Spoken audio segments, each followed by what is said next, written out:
Bet horse racing on DRF Bets. We'll match your first deposit of $200. Get free expert picks and past performances, plus weekly cash back. All from Daily Racing Form, the most trusted name in horse racing. Hi everybody, Dan Illman, Mike Buer for Breeders' Cup Prep Recap. In this edition, we'll take a look back at the Grade 1 Pennsylvania Derby for 3-year-olds, a race won by the progressive and talented Taiba. Let's break from the gate in the Pennsylvania Derby, going 1 1/8 miles. Taiba is number 8, and Taiba, one of his greatest attributes is not only his immense natural talent, but his tactical speed. He's not speed crazy, but he can get forward. Yeah, that's true. That's a good point, Dan. This is a race here that we're watching right now. He easily, you could see there, first run through the stretch, he easily could have made the lead if Mike Smith wanted it. He's just content to let another horse clear him into the first turn, take up a tracking position. And I just, really appreciate the way that he's able to hold his position throughout the running of this race, Dan.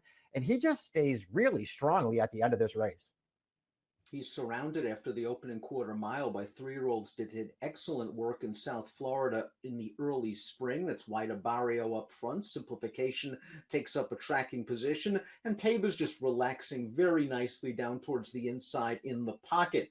This is a horse, Mike, who early in his career, he obviously showed talent. When you win the Santa Anita Derby in your second lifetime start, there's a lot of ability. They ran him in the Kentucky Derby, and considering what we've seen from him since, a near miss in the Haskell and this race, the Derby was just a case of too much too soon. Yeah, too much too soon, and just basically an impossible trip thrown into the mix there, where he was going after a really fast pace. But that's a very key point that you brought up there, Dan. How progressive he is. This race that we're watching right now is the 5th start of his career.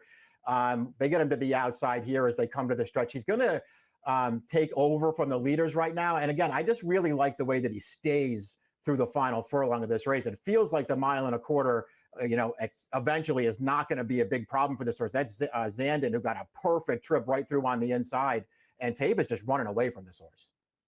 He runs away from him. The trip certainly worked out, but he's tactical enough to get that kind of trip. Zandon got the trip down towards the inside, rallying once again for a minor award. It seems that's what he gets in these races.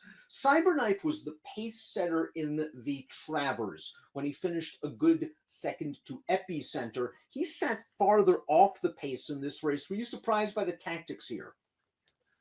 I wouldn't say I was surprised. The Travers is really the only race where they got really aggressive with him early and put him on the lead. And I thought that was just the right thing to do in the way that race was shaping up.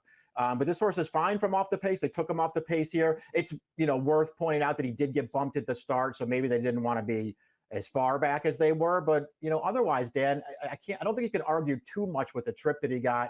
He was, towards the back of the pack. He basically just followed Taiba into the stretch there, and he just couldn't really make his presence felt.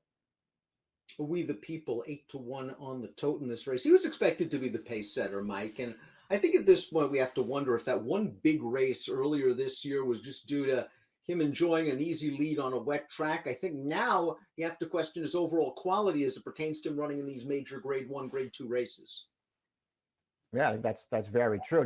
He's still a perfectly, good horse. There's no doubt about that. After the Peter Pan on that wet sealed track where he just got loose and ran a relatively fast race. He was 4th in the Belmont. He was 3rd or 2nd in the West Virginia Derby. Didn't really do a lot here. I don't think he's certainly not a top 3-year-old, but he's not terrible. Zandon goes to the Cigar Mile off this race. Cyberknife goes to either the Classic or the Dirt Mile. Simplification and Wida Barrio are solid horses. Now, they're not Breeders' Cup Classic horses, but if they did happen to show up in a race like the Breeders' Cup Dirt Mile, would they really be impossible? No, probably not. That's a very fair way to look at those two horses. They were good earlier in the year. I don't necessarily think, either one of them has, taken huge steps forward since then. But they didn't, they both ran fine in here. They went up towards the front.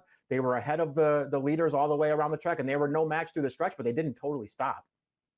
Let's take a closer look at the winner of the Pennsylvania Derby, Taiba.